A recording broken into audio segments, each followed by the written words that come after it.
माझी रेसिपी आवडतात like share आणि कमेंट करायला विसरू नका. थँक्यू.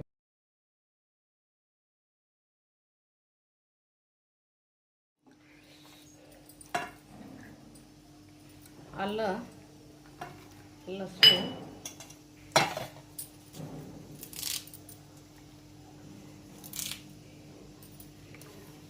कढीलिंब, खोबरं आणि थोडा शेंगा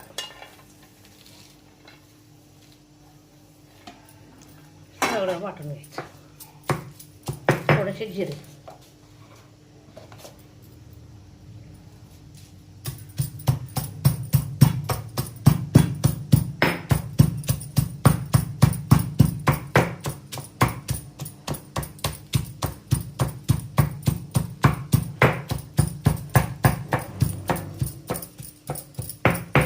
असं तेलकटपणा येतोय. परत तेल घालायची गरज असते. खेड्यात एक एकदम तेल घालतात, पण जास्त तेल आरोग्यासाठी चांगलं नाही.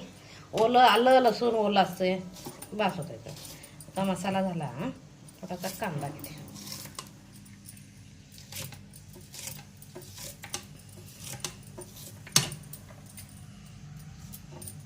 आता हा मसाला काढून घ्यायचा.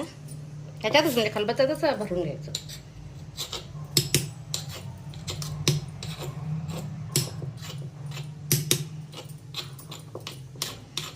आता आहे कडलिंब आरोग्यासाठी चांगला, पण आपला कडलिंब खाल्ला जात नाही, साईडला फेकला जातोय. म्हणून चेचून घे.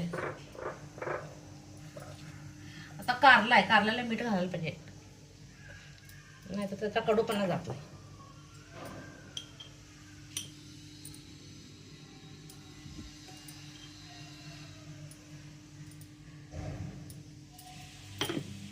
थोडासा कांदा,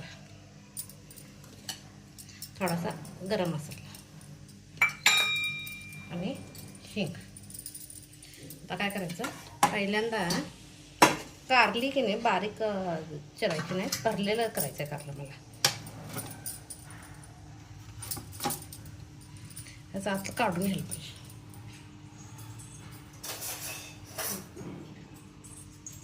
ह्याच्यात मसाला भरायचा आहे म्हटल्यावर आतलं काढून घ्यायला पाहिजे.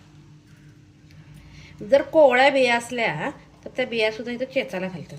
एक ज्यांच्या घरी आवडत असेल त्यांच्या घरी, आमच्या घरी आवडत नाही, मी काय घालत नाही. ते कर फक्त खाताना ते कर कर कर आवाज येतोय.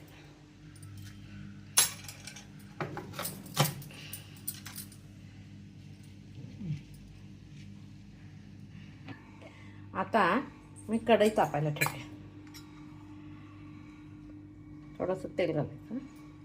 तेलाचा वापर कमीत कमी करायचा. तेल तापेपर्यंत 1 वाटी दही घेतलं आहे. ह्या दह्यात मी 1 चमचा डाळीचं पीठ घेतलं आहे.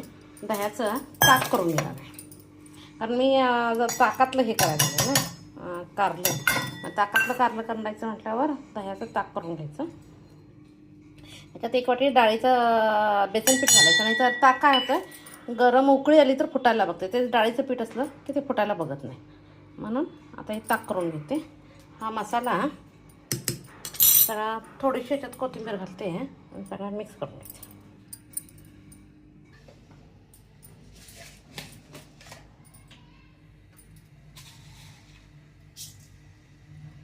तापलं इथे.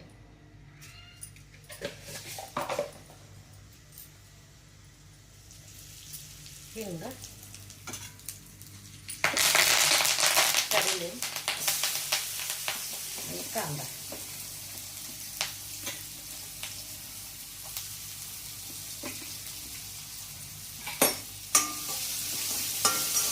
आता हे स्लोली भाजेपर्यंत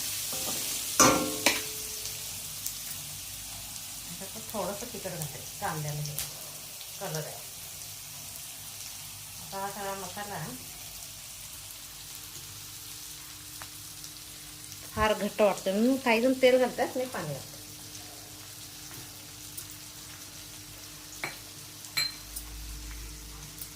आता ह्याच्यात गरम मसाला आहे, तिखट मीठ सगळं आहे, परत वरण काय घालायचे गरज नाही.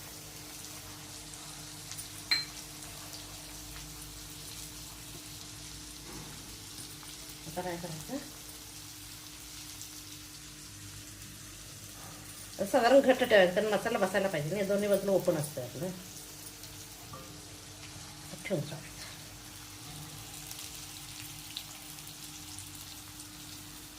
एका दुसरं बी राहिलं तर चालतंय, काय प्रकार तुम्ही.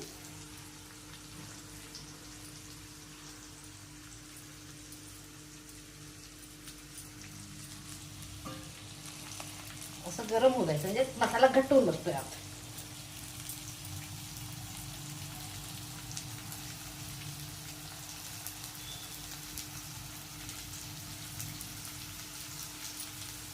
असा पूर्ण भरायचा. लगेच पाणीचं घातलं की काय होतं, पाठीमागं पण पोकळ असते नी, निघायला बघते म्हणून घालून गॅस बारीक करून चांगलं भाजून घ्यायचं. याचा मसाला घट्ट झाला की मग हलत मग.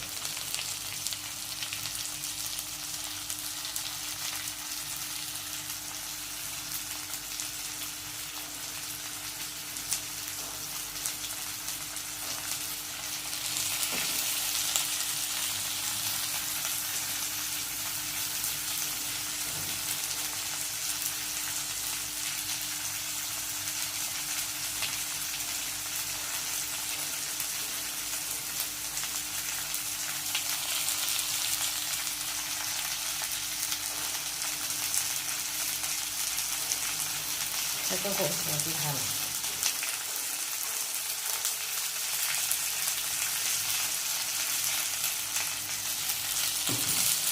आता मसाला चांगला भाजला. त्यात मी डाळीचं पीठ घातलंय. आता थोडंसं पाणी.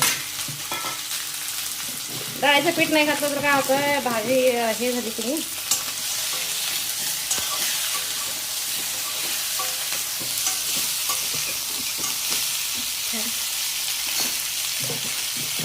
आता काम करून घ्यायचं.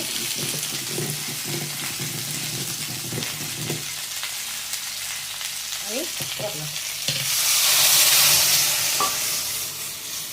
आता ह्याच्यात ताक आहे, त्यामुळं चिंच घालायची काही गरज नाही. आंबटपणा आहे, राहिलेला मसाला पण घालायचा आणि त्याला छान शिजू द्यायचं.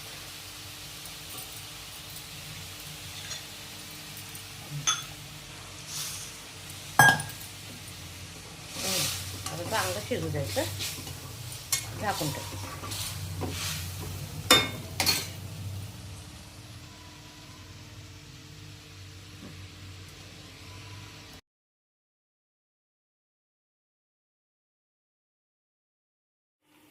आता गॅस बंद केलाय. आता बघा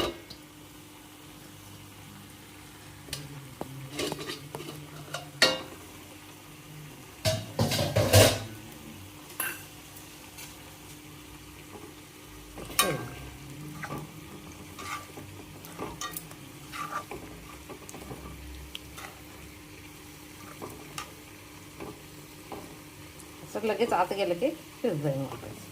गरम आहे, हात घालायचं नाही.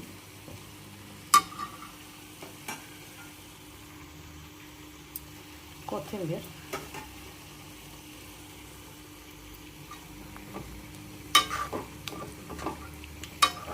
ताकातलं कारलं केलं त्यामुळे त्याच्यात चिंच गूळ वगैरे काही घालायचंच नाही. ताकच आंबट आहे ना, त्यामुळे त्याचा प्रश्न येतच नाही. आजचा माझा बेत ज्वारीची भाकरी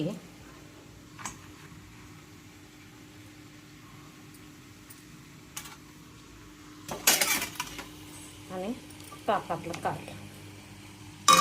इकडे मेथीची भाजी पण करायला लागली. जराचं पाणी आटायला आलं आहे, एखादा मिनिट लागेल.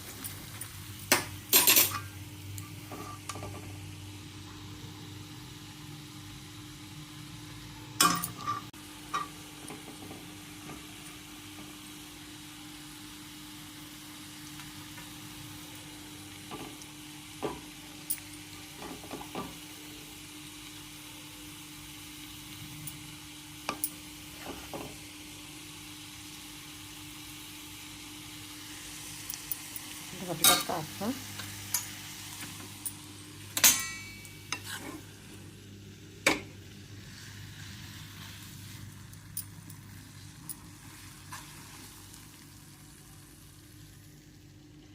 आणि मेथीची भाजी आणि कांदा काकडे. माझी रेसिपी आवडत असेल तर लाईक शेअर करा. गावरान स्टाईल ताकातलं कारलं.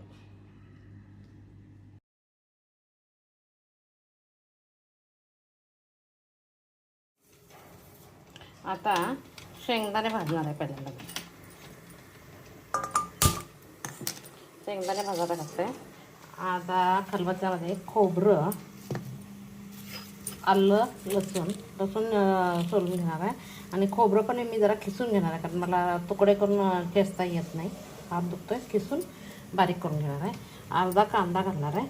आणि ही कारलीची की मी एवढ्या 2 इंच साईजची भरून करणार आहे. त्याच्यासाठी पहिल्यांदा सगळा मसाला तयार करून घेते.